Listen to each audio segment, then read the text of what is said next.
Maths academy channel में आपका स्वागत है और मैं हूं पंकज मिश्रा।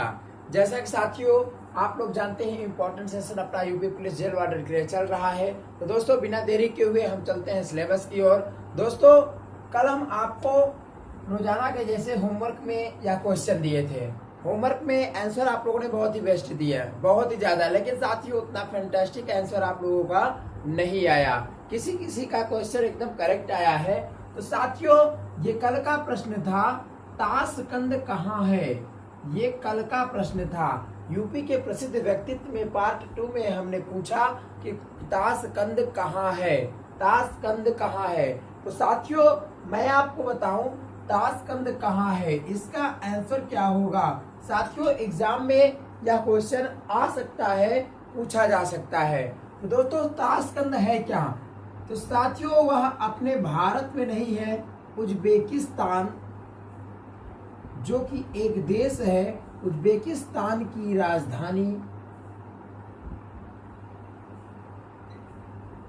ताशकंद है। क्या उज्बेकिस्तान की राजधानी ताशकंद है। तो मोस्ट इंपॉर्टेंट क्वेश्चन है साथियों।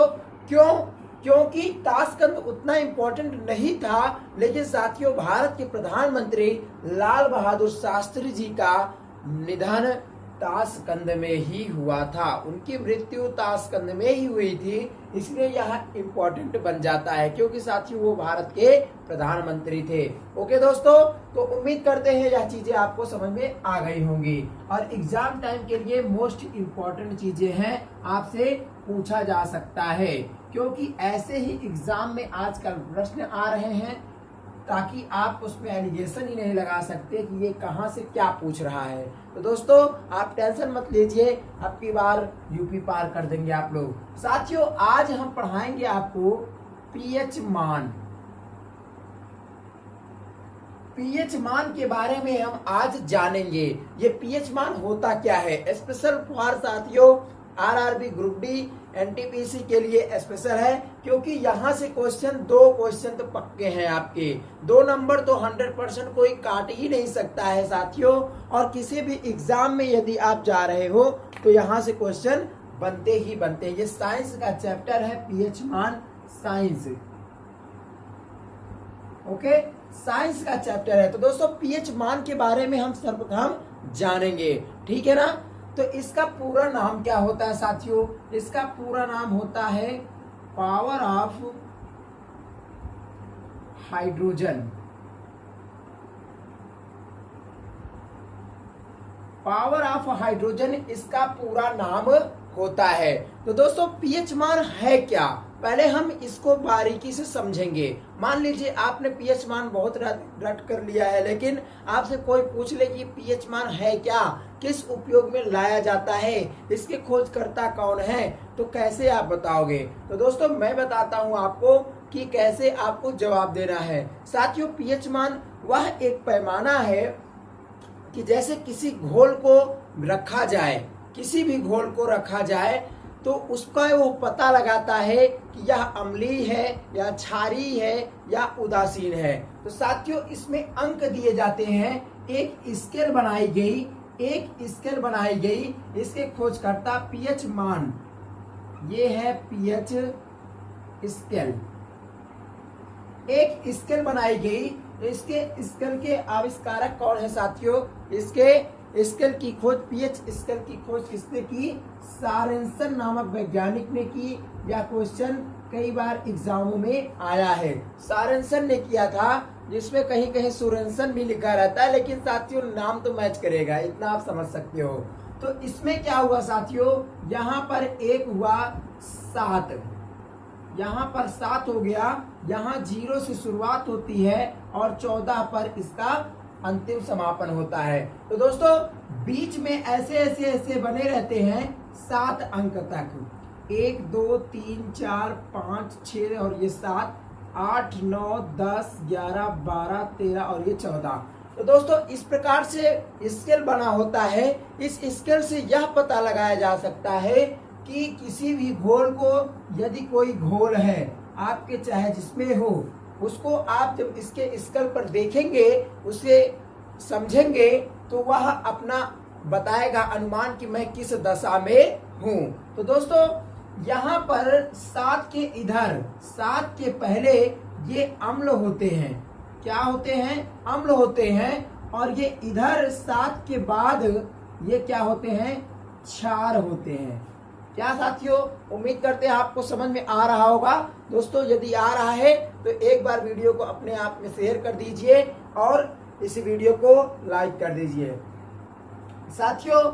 और इसे जो 7 है, जो 7 सीधे 7 पर रहता है, इसे उदासीन कहा जाता है। यह उदासीन कहा जाता है इसे। ना तो ये किसी से लेगा ना किसी को देगा, ये सीधा अपना उदासीन होता है। ठीक है ना? जैसे अल्फा बीटा और गामा किरणें होती हैं, उसी प्रकार से वो भी हम किसी दिन पढ़ा देंगे। तो पहले हम इसे आज समझ लेते हैं। तो दोस्तों सारंसन नामक वैज्ञानिक ने इसकी खोज की। ये क्वेश्चन मोस्ट इम्पोर्टेंट क्वेश्चन है। यहाँ से question RRB, NTPC, railway group D में जरूर पूछा जाएगा। आप एकदम स्टाम्प पर लिख करके ले लीजिए। ओके दो साथियों, तो उम्मीद करते हैं आपको यह चीजें समझ में आ गई होंगी। तो दोस्तों किसका पीएच मान क्या होता है हम इसे देख लेते हैं एक एक करके। टेंशन मत लीजिए, अब की बार यूपी पार। ओके, दिल में जुनून रखिए, जज्बा रखिए, अपने सोच को सही से रखिए, बिल्कुल सिलेक्शन होगा, घबराइएगा मत। साथियों सबसे पहले हम देखेंगे जल। जल यानी कि पानी। तो साथियों हम पानी की बात कर रहे हैं, जो हम पानी पीते हैं उसकी बात कर रहे हैं, और किसी भी चीज की नहीं। आप सोचो समुद्री जल या आंसू वाला जल, ऐसा नहीं। तो हम केवल सिंपल सा जल की बातें कर रहे हैं। तो जल साथियों कैसा होता है, कभी आपने देखा है जल कैसा होता है? जल पारदर्शी होता है, रंगहीन, गंधहीन, स्वादहीन, वो किसी भी प्रकार में नहीं होता। तो यानी साथियों इसका जो किसी भी प्रकार नहीं, यानी कि वह उदासीन होता है।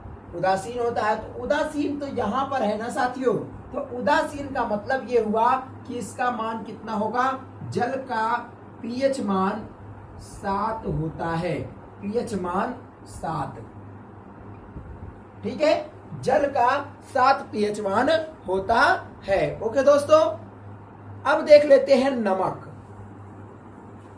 नमक का साथियों, नमक का भी पीएच मान 7 ही होता है। 7 पीएच मान इंपॉर्टेंट है साथियों, सभी के सभी याद कर लीजिएगा, एकदम मोस्ट इंपॉर्टेंट क्वेश्चन है साथियों। यदि आपसे यहीं पर पूछ लिया जाए NaCl का पीएच मान कितना होता है, NaCl का पीएच मान कितना होता है, तब आप क्या बताओगे? शायद आप हिचकिचा जाओगे, क्वेश्चन को ऐसे ही घुमा के पूछा जाता है। तो साथियों NaCl सोडियम क्लोराइड वो क्या है? नमक ही है। तो इसका भी पीएच मान क्या होगा? 7 ही होगा ना। जब भाई NaCl सोडियम क्लोराइड कहो चाहे नमक कह लो, बात तो वही आएगी। तो दोस्तों आप लोग इसे नोट करना शुरू कर दीजिए। उम्मीद करते हैं आप लोग रफ और पेन लेकर के बैठे होंगे। इसे नोट्स जरूर बनाइएगा ताकि हमेशा हमेशा के लिए आपको दोबारा यहाँ से कभी भी मत ना पढ़ना पड़े। ओके दोस्तों, तो साथियों अब लिखना शुरू कर दीजिए एकदम। रक्त का पीएच मान कितना होता है? रक्त का पीएच मान साथियों 7.4 होता है। 7.4, ठीक है। रक्त का पीएच मान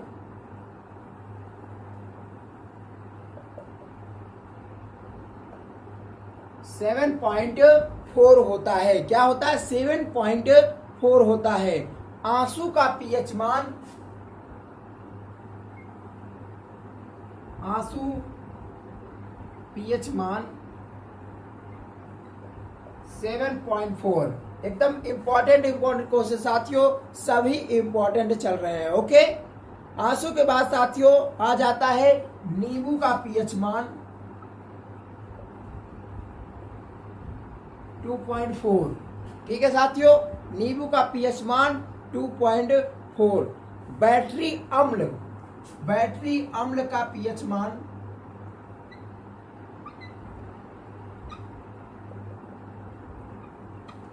बैटरी अम्ल का पीएच मान कितना होता है दोस्तों? तो बैटरी अम्ल का पीएच मान साथियों 1 होता है, क्योंकि जैसा आप जानते हैं उसे तेजाब भी लोग बोलते हैं। साथियों बहुत ही हार्ड होता है, इसलिए उसका पीएच मान 1 होता है। जितना कम होगा उतना ज्यादा जबरदस्त अम्लीय होगा, और जितना कम इधर से होगा उतना ही जबरदस्त क्षारीय होगा। ओके दोस्तों, तो बिल्कुल सिंपल सी बातें हैं, आप लोग समझ रहे होंगे।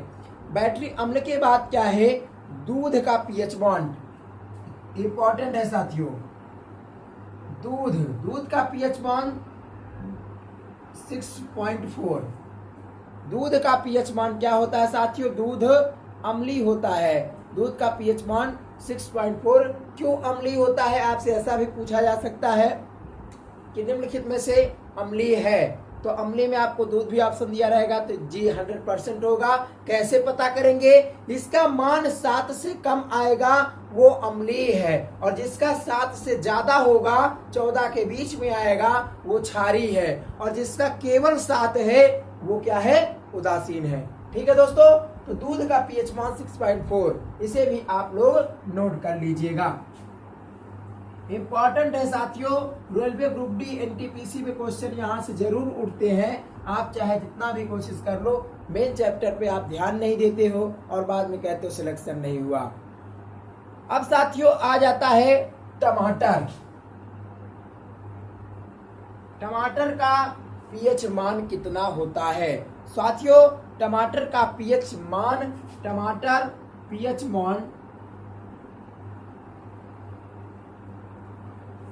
मान होता है 4.5 होता है। कितना होता है साथियों, टमाटर का पीएच मान 4.5। ठीक है, मोस्ट इंपॉर्टेंट टमाटर है, टमाटर का रस नहीं है साथियों, टमाटर है ये, टमाटर का पीएच मान है। टमाटर के रस का पीएच मान क्या होता है,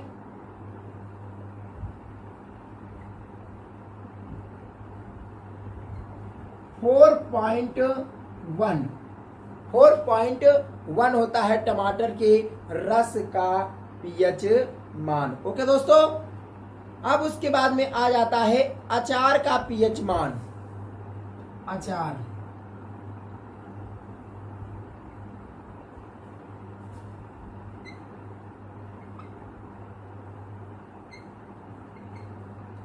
3.5 से 3.9 तक होता है। क्यों साथियों, ऐसा क्यों, ऐसा इसलिए कि अचार तो कई प्रकार से बनाए जाते हैं, आम का अचार, कटहल का अचार, नींबू का अचार, तो इस प्रकार से वो अपने अवस्थाओं के हिसाब से घटते बढ़ते रहते हैं। तो 3.5 से लेकर के 3.9 के बीच में होता है। ओके दोस्तों, सेब का पीएच मान कितना होता है साथियों, इंपॉर्टेंट है सेब पीएच मान।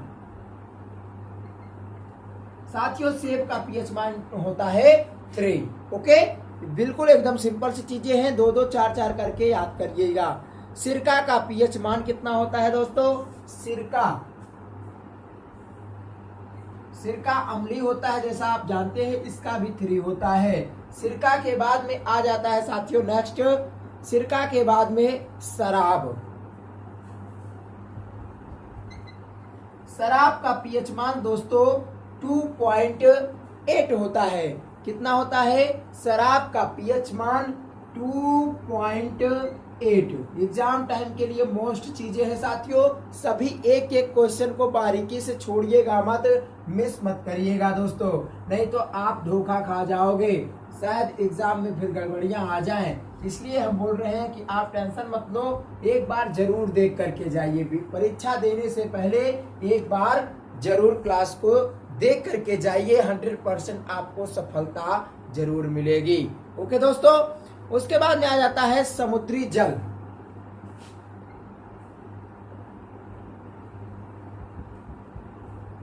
समुद्री जल का पीएच मान क्या होता है, ये साथियों वर्षा का जल, सामान्य जल और समुद्री जल तीनों अलग प्रकार से हैं। समुद्री जल का पीएच मान साथियों 8.5 होता है। कितना, 8.5 होता है। मूत्र का पीएच मान कितना होता है, मानव मूत्र का पीएच मान, मूत्र का पीएच मान 4.8। मोस्ट इंपॉर्टेंट क्वेश्चन साथियों, मूत्र का पीएच मान 4.8 मोस्ट इंपॉर्टेंट क्वेश्चन ये है। कई बार ग्रुप डी की परीक्षाओं में, एनटीपीसी परीक्षाओं में यहाँ से क्वेश्चन पूछा गया है, यही क्वेश्चन पूछा गया है साथियों, एकदम 1 नंबर का क्वेश्चन है। ओके साथियों, मूत्र का पीएच मान 4.8 से और आगे भी जाता है से 8.4 तक होता है। ठीक है, तो हम दोनों चीजें देख लेंगे। इसके बीच में जो भी हमारे दिखाई देगा वो भाई मानों के हिसाब से होता है ना, इसलिए ऐसा है। तो 4.8 से 8.4 तक होता है। शैम्पू, शैम्पू के बारे में क्या आप जानते हैं?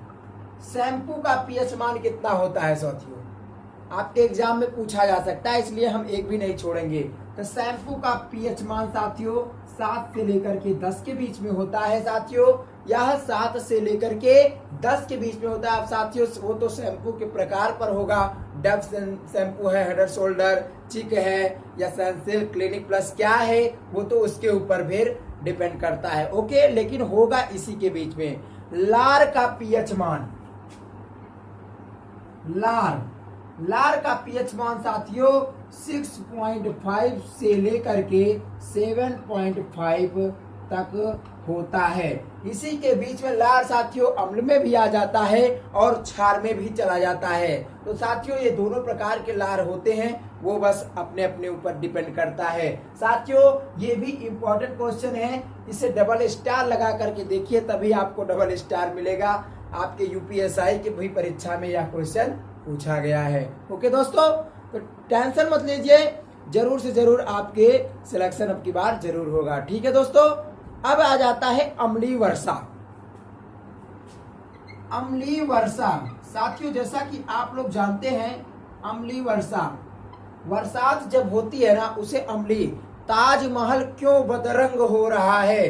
ताजमहल का कलर क्यों उड़ रहा है? बराबर क्वेश्चन पूछा जाता है एग्जाम में। ताजमहल बदरंग क्यों हो रहा है? तो साथियों उसमें ऑप्शन दिया रहता है अम्लीय वर्षा के कारण, ओजोन परत के कारण, पर्यावरण के कारण। तो ऐसा होता है। तो साथियों कुछ नहीं, उसका राइट आंसर होगा अम्लीय वर्षा के कारण ताजमहल बदरंग हो रहा है। क्योंकि साथियों यह अम्लीय होता है, इसका पीएच मान कितना होता है? 5 होता है। अम्लीय वर्षा का पीएच मान कितना होता है? 5 होता है। साथियों शुद्ध वर्षा मानी जाती है बरसात का जल। वर्षा का जल शुद्ध जल माना जाता है, लेकिन धरती पर गिरने से पहले वह धरती पर गिर करके अशुद्ध बन जाता है, नहीं तो उससे शुद्ध जल साथियों कोई भी नहीं होता। ठीक है, चाय का पीएच मान, चाय का पीएच मान 5.5। ठीक है, बेस्ट क्वेश्चन 5.5। और यही अगर कॉफी की पूछ ली जाए तो काफी साथियों चाय से तगड़ी होती है, तो इसका पीएच मान केवल 5 होता है। क्या? केवल 5। HCl हाइड्रोक्लोरिक अम्ल, HCl का पीएच मान कितना होता है साथियों? HCl पीएच मान कितना होता है? 1 होता है। हाइड्रोक्लोरिक अम्ल हार्ड अम्ल होता है, अच्छा अम्ल होता है, बेटर अम्ल होता है, इसलिए इसका पीएच मान 1, यानी कि सबसे तगड़ा है ये, इसलिए इसका 1 हुआ। ओके साथियों, उसके बाद में आ जाता है बियर। बियर का पीएच मान कितना होता है? कई बार क्वेश्चन आया एग्जाम में। बियर का पीएच मान 4.5 होता है। इसे भी स्टार लगा करके याद करिए, एकदम मोस्ट इंपॉर्टेंट से बढ़कर भी इंपॉर्टेंट क्वेश्चन है। ओके दोस्तों, तो एक बार सेशन को जरूर जरूर शेयर करिएगा दोस्तों। ठीक है, उसके बाद में स्वस्थ त्वचा। स्वस्थ त्वचा यानी कि आपकी अगर स्वस्थ त्वचा है तो उसका पीएच मान कितना होगा? स्वस्थ त्वचा यानी कि एक स्वस्थ मनुष्य की त्वचा का पीएच मान कितना होता है? तो साथियों इसका भी पीएच मान चाय के बराबर ही होता है, 5.5 होता है। ठीक है, अंडा का पीएच मान, अंडा का पीएच मान, अंडा का पीएच मान कितना होता है? मोस्ट इंपॉर्टेंट क्वेश्चन है साथियों। अंडा किस क्रांति से संबंधित है शायद आप नहीं बता पाओगे, लेकिन साथियों मैं इसको भी पढ़ा चुका हूं। आप कुछ भी नाम डालिए और नीचे लिख दीजिए लक्ष्य एकेडमी या तो बाई पंकज मिश्रा, तो तुरंत मेरी वीडियो आ जाएंगी और आप उसे देख सकते हैं। ठीक है दोस्तों, तो अंडा का पीएच मान कितना होता है? 7.8। ठीक है, 7.8 होता है अंडा का पीएच मान। और टमाटर के रस का पीएच मान आपको बताया ही, टमाटर का पीएच मान साथियों 4.5 और टमाटर के रस का पीएच मान 4.1। ओके। टूथपेस्ट, यदि आपसे टूथपेस्ट पूछी जाए, टूथपेस्ट जिसे हम मंजन कहते हैं, टूथपेस्ट का पीएच मान कितना होता है साथियों? तो यह क्षार होता है, इसका पीएच मान 8 होता है। आपसे पूछा जा सकता है कि टूथपेस्ट किस श्रेणी में आता है, अम्लीय, क्षारीय या उदासीन? इनमें से कोई नहीं। तो आपको क्या लगाना है? क्षार, क्योंकि यह 7 से ज्यादा है इसलिए इसे हम क्षार कहेंगे। ओके साथियों, इसके बाद में आ जाता है केला। केला का पीएच मान, केला साथियों एक ऐसा फल है जो कभी सड़ता नहीं है। केला का पीएच मान क्या होता है? मोस्ट इंपॉर्टेंट यार, हम हर एक चीज आपको बताएंगे, एक अच्छी जानकारी, ऐसी जानकारी देंगे जो किसी को भी नहीं पता होगी, और आपसे हम बात करते करते आपको क्वेश्चन का ज्ञान करवा देंगे। ठीक है साथियों, इसके लिए कोई अलग से क्लास नहीं होगी। केला का पीएच मान कितना होता है साथियों? 4.5 से लेकर के 5.2 तक होता है केला का पीएच मान। तो दोस्तों आप लोग इसे नोट कर लीजिएगा। उसके बाद में बस 2-4 का पीएच मान और बाकी है। बस आज की क्लास हम यहीं पर रखेंगे, टेंशन मत लीजिए। अब की बार आपको जरूर बस जुनून रहना चाहिए। नौकरी तो यार अपने आप चल के आएगी, ठीक है ना? खुद ही को कर इतना बुलंद कि खुदा पूछे बोल बंदे तेरी रदा क्या है। इतना बुलंद आप कर डालो कि ईश्वर, भगवान, परमेश्वर जो भी आप मानते हो वो आपसे खुद भी पूछे यार कि अब मैं तुम्हें दूं तो क्या दूं। साथियों उसके बाद में आ जाता है बड़ी आंत। मोस्ट इंपॉर्टेंट क्वेश्चन, बड़ी आंत, छोटी आंत, यहां तक कोई बताता ही नहीं है यार, कोई नहीं बताता, यहां तक कोई बताता ही नहीं है। तो साथियों ये होता है 5.4 और ये होता है 7.4। बड़ी आंत और छोटी आंत दोनों प्रकार से आप समझ लीजिए। ठीक है दोस्तों, उसके बाद में आ जाता है पनीर। पनीर का पीएच मान कितना होता है? पनीर तो आप बहुत खाते हो साथियों, लेकिन पनीर क्या आप बता सकते हो पीएच मान? तो साथियों ये एक प्रकार का अम्ल होता है, इसका पीएच मान 5.9 होता है। ठीक है। और मक्खन का पीएच मान क्या होता है? मक्खन का पीएच मान 6.1 से लेकर के 6.1 से लेकर के 6.4 तक होता है। ठीक है, 6.1 से लेकर के 6.4 तक मक्खन का पीएच मान होता है। बेकिंग सोडा यानी खाने का सोडा, बेकिंग सोडा का सूत्र क्या होता है? क्या आप बता सकते हैं? बेकिंग सोडा का रासायनिक नाम क्या है? क्या आप बता सकते हो? तो बेकिंग सोडा का पीएच मान कितना होता है साथियों? इसका पीएच मान होता है 8.5। ठीक है साथियों, तो उम्मीद करते हैं आप लोग इसे नोट कर रहे होंगे। नोट जरूर करिएगा साथियों, क्योंकि क्लास ज्वाइन करने में, क्लास यार चलाने में बहुत मेहनत लगता है और आप लोग इसे समझ भी सकते हो क्योंकि आप स्टूडेंट हो। ठीक है ना साथियों, हम भी कोई टीचर नहीं, हम भी स्टूडेंट हैं आपके जैसे। लेकिन साथियों बस कुछ लोगों के कहने पर, हमारे प्यारे दोस्तों के कहने पर हमने यह क्लासेस चलाई हैं, जिसका आप लोग तहे दिल से सपोर्ट कर रहे हैं, इसके लिए शुक्रिया है साथियों। ठीक है साथियों, तो नेक्स्ट क्वेश्चन है अमोनिया। अमोनिया का पीएच मान कितना होता है? अमोनिया का पीएच मान 11.4 होता है। कितना होता है? 11.4, लगभग 6 होता है। 11.4 ना होकर मान लीजिए 6, लगभग में इतना होता है। तो अमोनिया का पीएच मान 11.6 होता है। मछली का पीएच मान कितना होता है साथियों? मछली का पीएच मान 6.6 से लेकर के 6.8 तक होता है। कितना साथियों? वो तो मछली के ऊपर ही डिपेंड करेगा कि इसका पीएच मान कितना होगा। और लास्ट साथियों है आज का क्वेश्चन, संतरे के रस का पीएच मान, संतरे के रस का पीएच मान कितना होता है?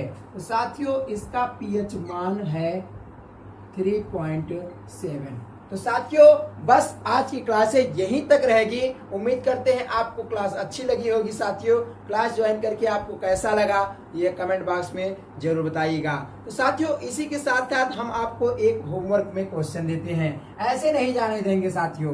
क्वेश्चन का आंसर आप लोग बताओगे तो आपका भी काम में मन लगेगा और हमारा भी मन लगेगा। तो साथियों आज का प्रश्न क्या है?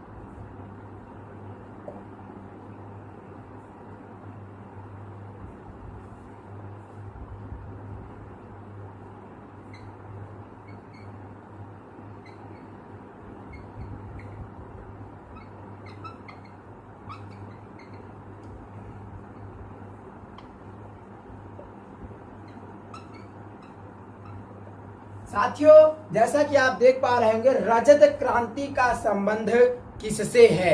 साथियों रजत क्रांति का संबंध किससे है? इस क्वेश्चन का आंसर आप रोजाना जैसे हमें कमेंट बॉक्स में जरूर बताइएगा। ठीक है साथियों, मिलते हैं हम अपने अगले क्लास में। तब तक के लिए बेस्ट ऑफ लक साथियों, बाय बाय।